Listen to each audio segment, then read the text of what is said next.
Hi hello నమస్తే welcome to my channel భయ్య. ఈ ఛానల్ కొత్తగా చూస్తున్నట్టయితే మనకు సబ్స్క్రైబ్ చేసుకోండి. అలాగే నేను చెప్పే వీడియో నచ్చితే మాత్రం అందరికీ షేర్ చేయండి భయ్య.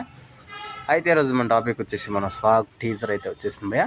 నిజంగా ఈ సినిమాలో శ్రీ విష్ణు అన్న ఒక రేంజ్ పర్ఫార్మెన్స్ ఇచ్చింటాడు అని మాత్రం టీజర్ చూస్తేనే ఒక పీచ్లో అయితే ఉంది భయ్య. అయితే టీజర్ కూడా మనకు రాజుల కాలంలో చూపించి అక్కడ మగవాళ్ళు పుట్టడమే నేరంగా చూపించడం అయితే మనకైతే కామెడీగా అయితే చూపించారు భయ్య. అలాగే ఆ కామెడీలో కూడా ఒక సీరియస్నెస్తో మనకు చూపించడం అయితే జరిగింది. నాకు ఈ కాన్సెప్ట్ అనేది సూపర్ అనిపించింది. మరి చూడాలి సినిమాలో ఎలా ఉంటుంది అని చెప్పేసి. అయితే ఈ సినిమాలో రీతి వర్మ అయితే చేస్తుంది బై హీరోయిన్గా. నాకు తెలిసినందుకు రీతి వర్మకి అసలు మన శ్రీ విష్ణు అన్న క్యారెక్టరైజేషన్కి ఒక రేంజ్లో అయితే ఉంటుందని మాత్రం అర్థమైపోతుంది. నిజంగా నేనైతే ఖచ్చితంగా ఈ సినిమా ఎప్పుడెప్పుడు వస్తుంది అని చెప్పేసి ఎదురు చూస్తున్నా బై. ఎందుకంటే టీజర్ అయితే ఆ రేంజ్లో ఉంది. టీజర్నే కాదు అసలు ఆయన పర్ఫార్మెన్స్ ఏ రేంజ్లో ఉంది అని చెప్పేసి కూడా మనం మాట్లాడుకోవచ్చు. అసలు నాకు నిజంగా వేరే లెవెల్లో అనిపించింది, పీచ్లో అనిపించింది.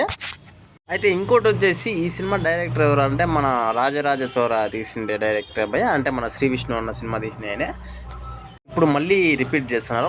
మనము చూసాం రాజరాజ చోరాలో ఎంత హైలైట్గా ఉంటుంది అని చెప్పేసి. సినిమా కూడా హైలైట్గా ఉంటుంది, అలాగే ఆ కాన్సెప్ట్ హైలైట్గా ఉంటుంది, మన శ్రీ విష్ణు అన్న పర్ఫార్మెన్స్ కూడా హైలైట్గా ఉంటుంది.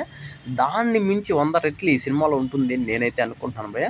మరి చూడాలి ఎలా ఉంటుంది అని చెప్పేసి సినిమా. అయితే టీజర్ అయితే నాకు ఒక రేంజ్లో నచ్చింది భయ్య. మీకు ఎలా అనిపించిందో కింద కామెంట్లో తెలియజేయండి భయ్య. మర్చిపోకుండా తప్పకుండా దయచేసి